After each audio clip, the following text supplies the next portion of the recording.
Hello and welcome back to my booktube channel. Spirit fingers, I guess. I'm excited for today's reading vlog because we have a little theme going on. We are going to be reading, by we I mean I, but join me, read along. We are going to read only book of the month books this week. I'll be honest with you. I did already read one book. And I was supposed to film myself reading it. I do have some clips from last night when I finished it.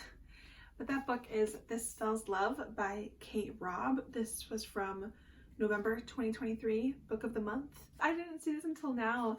In the back with her little bio, the first sentence says, Kate Robb dated a lot of duds in her 20s, among a few gems, all providing excellent fodder to write weird and wild romantic comedies. That's cute. Basically, This Spells Love is kind of like a magical realism type rom-com.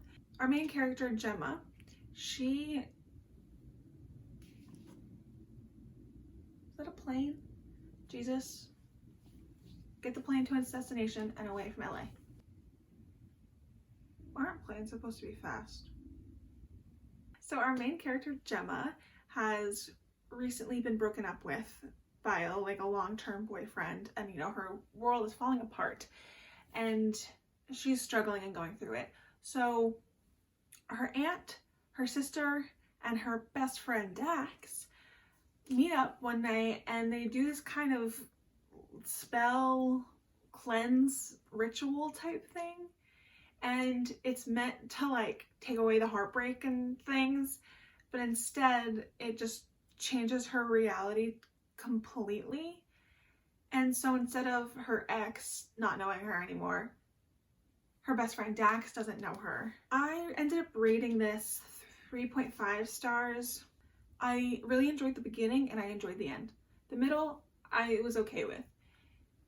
It kind of felt weird because we're following kind of two different timelines from her reality to then when she things get all mixed up after the love cleanse. Which also, it's never actually explained how what happened and why what happened and what actually happened. Because I know I read the book, I know it happens, but I don't understand why or how it did. And it doesn't really clear it up for you. So it's just kind of you have to suspend belief for it. Another thing, oh wait, I didn't even finish my first thought. And I don't want to spoil things, but there's a certain timeline that I don't know how to express my thoughts without spoiling it, but I'm just going to say that it was kind of hard to fully connect with the characters because they weren't fully themselves. They are themselves, but it's just, read the book and maybe you'll understand. It's because it's kind of playing with time and dimensions and universe and reality. It's hard for, you don't exactly stick with a solid story progression like you normally would in a normal book without magical realism like this and time jumping and things of that nature. I did think it was so cute, and I enjoyed Dax, and it does talk about touch on the topic of can men and women be friends. It's very When Harry Met Sally type topic here. Now I have two other book of the month books on my TBR shelves. We have a thriller mystery and we have a historical romance. I found this one actually in a free little library. It's called The Heiress Gets a Duke by Harper St. George. This cover, how gorgeous is that? I haven't heard anyone talk about this book ever. It came out in 2021, so only 3 years ago. But it's marriage of convenience. It seems like it's giving enemies to lovers a little bit. It's giving Bridgerton. The main character, August, doesn't want to, get married. She actually she cares about, I think the family business or something like that. Yeah. But so she's not willing to do the arranged marriage that her parents want her to have. They're going to make her little sister, younger sister, have an arranged marriage. And so August is I'm not doing that to my sister.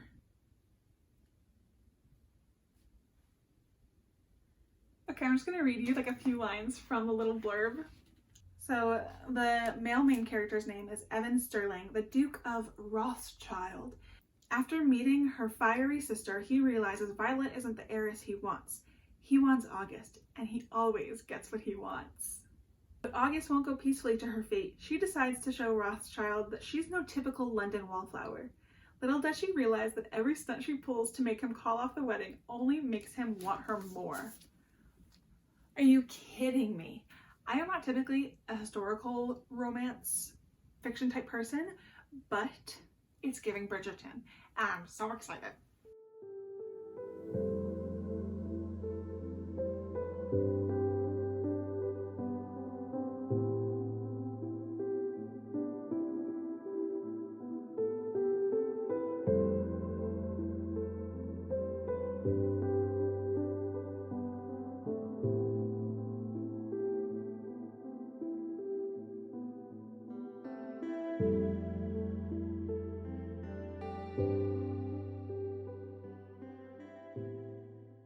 Good morning. I am a little over halfway done with The Heiress Gets a Duke, and honestly, I am really enjoying it.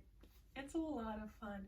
It's very much giving Bridgerton season 2 vibes, so if you're a Bridgerton fan, you should read this book. It's so much fun, and I love August. She is a feminist, which is not normal in her time and in her society, and she's, you know, a businesswoman, and she's cares about, you know, women's education and having a say in who she marries. And obviously during this time it's very much like arranged marriages, and they don't care if the woman is happy or not about it. I really like her, and I really like him too. Like, sure, he has his flaws, but he, even though he doesn't fully like understand it, he like genuinely cares about her and doesn't want her to be like forced, and doesn't like, he wants it to be real. And he's charming to me. I'm charmed. Hoping to finish it today. I do have work a little later. How many pages do I have left? I have about 140 pages left. So if I just keep reading, I should be able to finish it today, and then we can get to the last book of this video. It is many hours later. I am back from work, which means it's dark out and we're relying on this bad recess lighting, but we're gonna make do. I wasn't expecting to be thinking about this book during work as much as I was. That's how you really know I'm enjoying a book. If when I'm at work, I'm thinking about the characters and what's going on, especially when I'm working with customers. There are so many times where like a customer was paying, and in my head I'm just thinking about them. So this is a really good book. You heard it here first, because I haven't heard anyone talk about this book ever, so I'm assuming you haven't either. I'm gonna share a detail that's like not a spoiler to the plot, but it is like a detail, so if you don't want to hear a detail, skip a little bit. I don't know if there's anything hotter, well there probably is, but anything hotter than when a man expresses his like emotions and opens up to his woman. Not even just like communicating about how he feels about her and their relationship, but just like, you know, all the stresses of life, and he like opens up to her. This is so precious. I love this man, and I want to hold him. On that note, there's a line I think is really funny. Although she had only seen one male cry, she had long suspected that they were as capable of tears of sadness as any woman. Yes, men can cry. Real men cry. Don't forget it.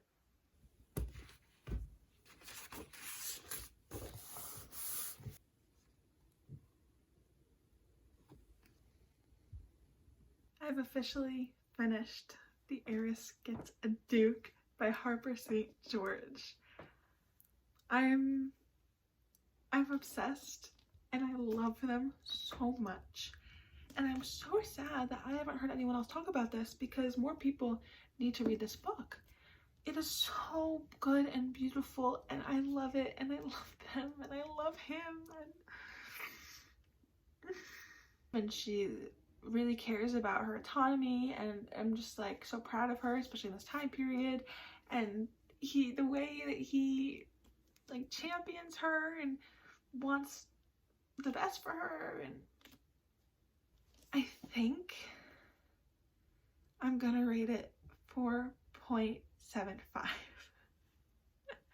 It's not a 5-star. And I'll tell you why. The ending needed more. Like, the way that things happened and what happened, wonderful. But it stopped, like, the book ended too early in my opinion. Like, I needed at least a few more pages to then, like, explain what happened after. And, like, how what happened then affected their life, and to understand what their life was, you know? I hope that makes sense. I wasn't expecting to love this as much as I did because I've only read one other historical romance. It's Redeeming Love by Francine Rivers, and that's a Christian historical romance. This is not Christian. This is a little spicy. Not that much compared to like most romance books, to be honest, but it's a little spicy. But like, I'm not typically a historical person in my literature, in my romance, let's be real. But this did it for me. And there's 3 other books in the series, and I kind of want to read them. They're interconnected standalones following like different couples. And I want to know, like, you meet some of those characters in this book, and I want to read their stories. I'm obsessed. I love this book. Please go read this book, please.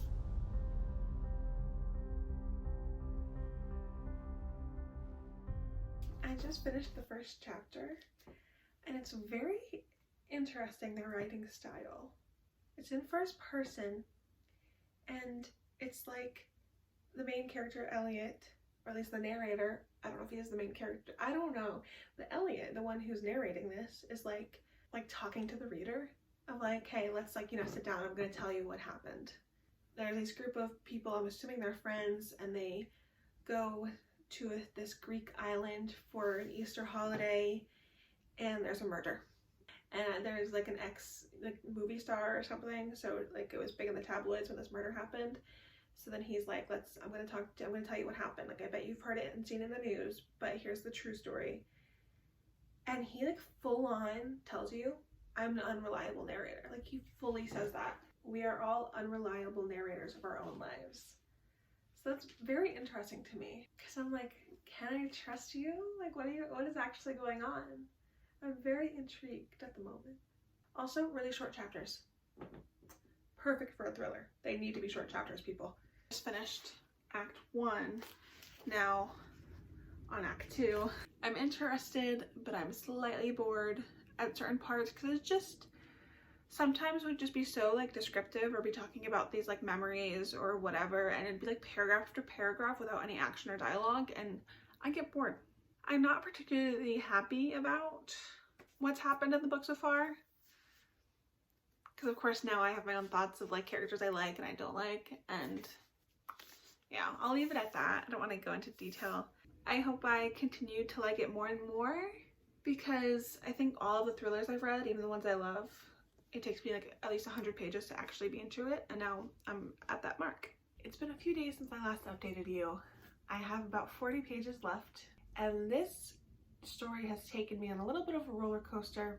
I'll give you my thoughts a little more in detail later, but for now, we're gonna finish this thing.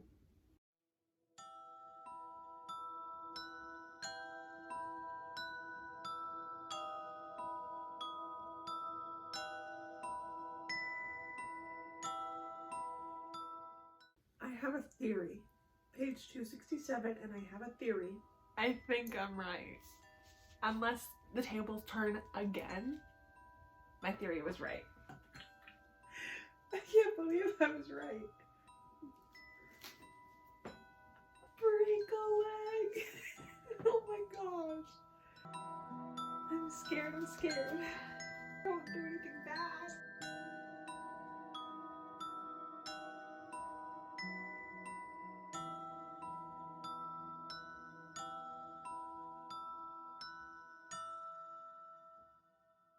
As you saw, I finished The Fury by Alex Michaelides. One day I'll know how to say his name. I ended up liking this a lot more than I thought I was going to when I first started it. As you saw, I was a little bored.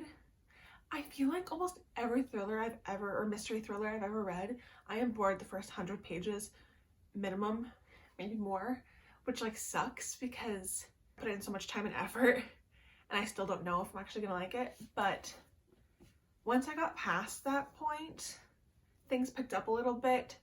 One thing that was annoying was that this book had like anticipation fatigue, which I feel like a lot of mystery thrillers also do. Like dangling the truth or like the mystery in front of us, being like, wait, before I tell you actually what happened, let me tell you about this random backstory. The one time I took a walk along this river randomly and had this one random thought and met this random person.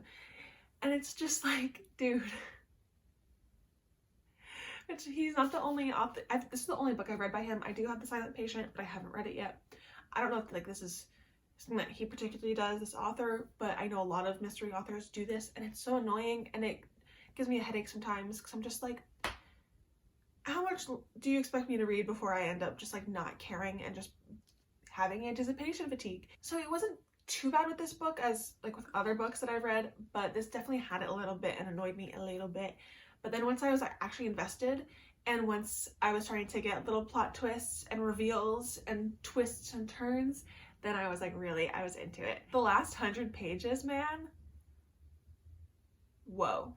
I did end up guessing a big plot twist correctly, which I was like proud of myself. I wasn't annoyed that I guessed it, and I feel like I kind of guessed it how a normal, like how you naturally would, and I think the author kind of knew that, like once he started revealing things, that it would like click in the reader's brain. So I think that was intentional. I don't think it was bad that I guessed it, but I didn't guess like how it would end. I didn't guess all the details in it. I just knew like an overarching theory that ended up being right. The ending, as you saw my reaction to, I was taken out. It got me, and I was very shocked, and I'm really happy with this book. I'm gonna rate it 4 stars, and I'm very pleased because I like mysteries and thrillers, but just lately, like, they haven't been hitting, and instead they've just been boring and not interesting. But this one was. Sure, I was a little bit bored in the beginning, but that kind of comes with the territory because you need a lot of setup. But this one gave me hope in mysteries and thrillers again because I actually really enjoyed it, and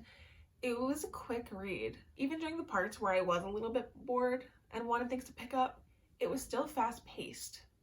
And I don't know how those two things can like interconnect.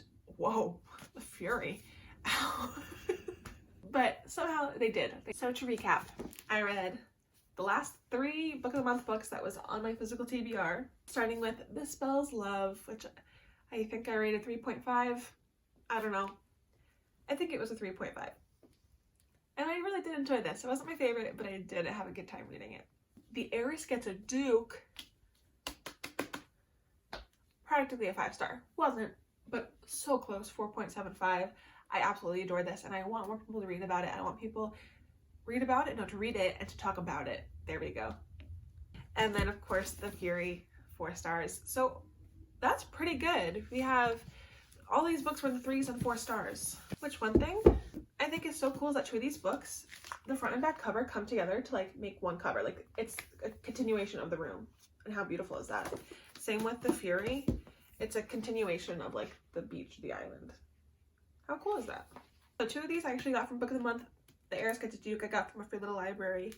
And the only other book I read by Book of the Month, I don't know if you can see it in the camera or not, but is The Bodyguard by Catherine Center. And I think that was a 5-star. So Book of the Month knows what they're doing, I'd say. So thank you so much for sticking around and watching this video with me and reading and having a good time. Let me know what books you're reading, especially if you have any favorites from Book of the Month. And Book of the Month, if you ever see this, hello, let's work together.